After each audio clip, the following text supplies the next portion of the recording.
I'm always meeting people that I already know on Twitter and Facebook and online and stuff like that. So if we know one another, please come say hello.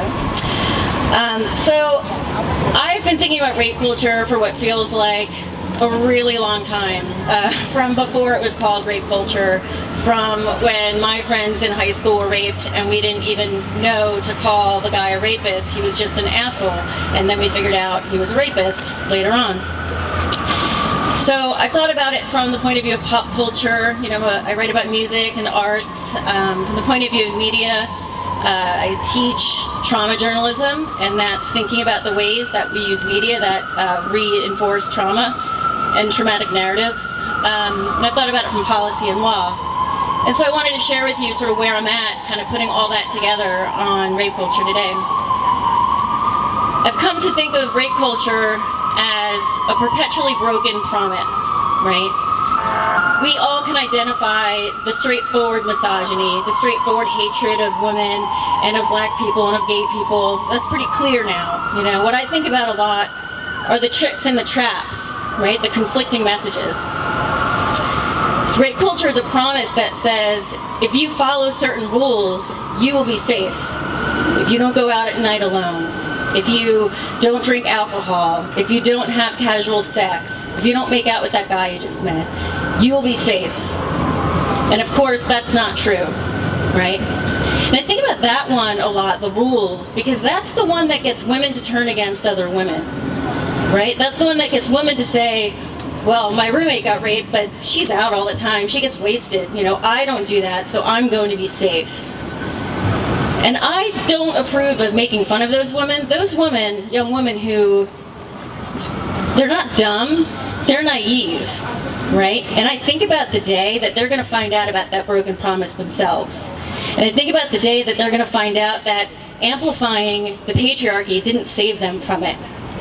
So I fight for them too, and I think about the day they'll find that out.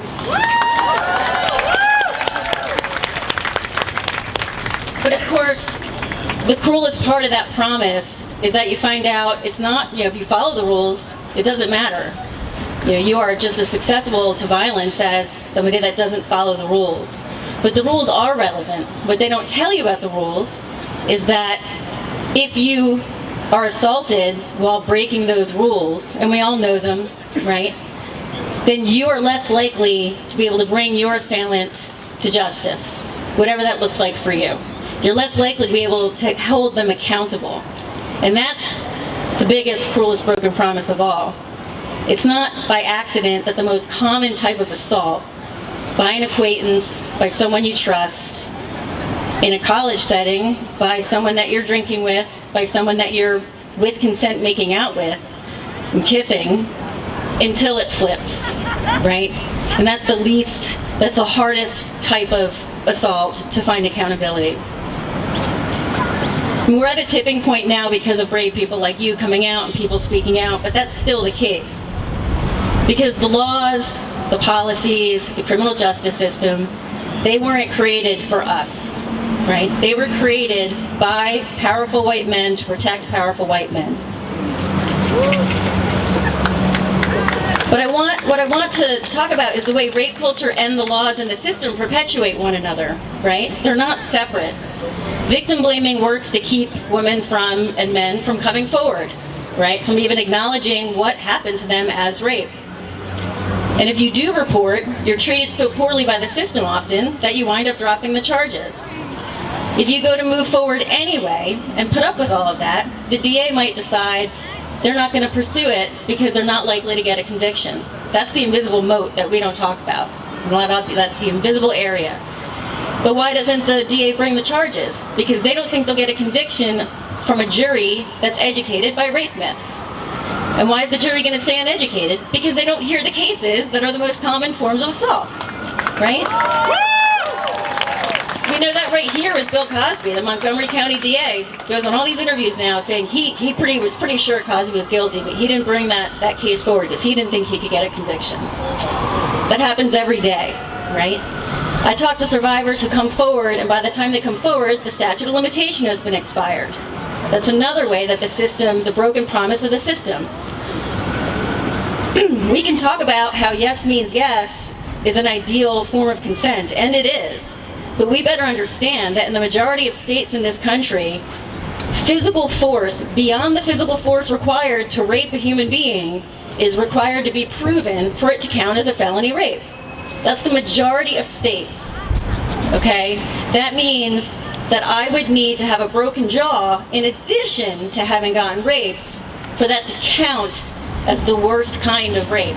My broken jaw would speak louder than what I would be able to say with my mouth, because I don't count as a witness, because women are profiled as liars in the court system. I can think of some, I'm amazing at dinner parties, I can think of all these all day. Just 2 days ago, Pennsylvania passed a law that says that women who are impregnated in the course of being raped and choose to carry that pregnancy to term can actually sever the parental and visitation rights of the rapist father. 2 days ago, okay? It wasn't until 2012 that the FBI counted the vast majority of rapes as rapes in the system. And why does that matter? Because that informs funding for victim services and survivor services, right? And they were using a definition that they used in 1929 when they established the system, and they got that from England. So when people come at me with, talking about the campus rape discussion, that change is happening so fast, and the pendulum, I'm like, are you kidding me? This is 300 years, and we changed it 2 years ago. So it's not quite breakneck speed, although we are making progress. Preserving consequence-free rape is so important to the system and the way rape culture and the system works together that marital rape was legal until the 90s. The last state repealed it while I was in high school. That's crazy, okay? And popular history erases the effort to repeal the spousal rape laws and says that it came into vogue to rally against it in the late 70s. It's not true. There was an effort from feminists since the 1850s to repeal marital spousal exceptions. That erasure is part of rape culture, right? Oh, we didn't even bother, like it didn't bother us that it was legal to be raped if you were married.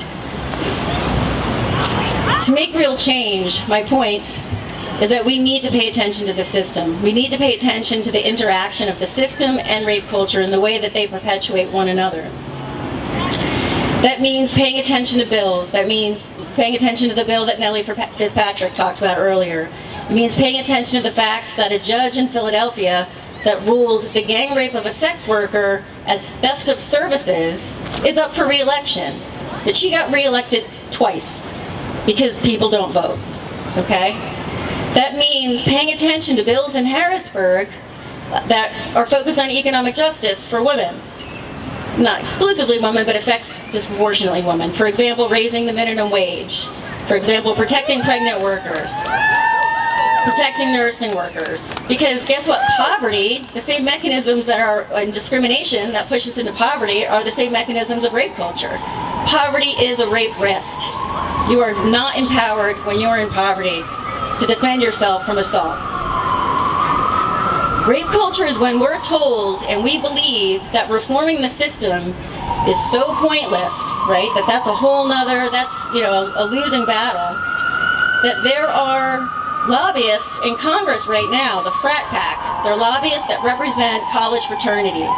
They're in Congress right this moment lobbying for a law saying that colleges shouldn't be able to even look into a rape allegation unless that survivor goes to the police.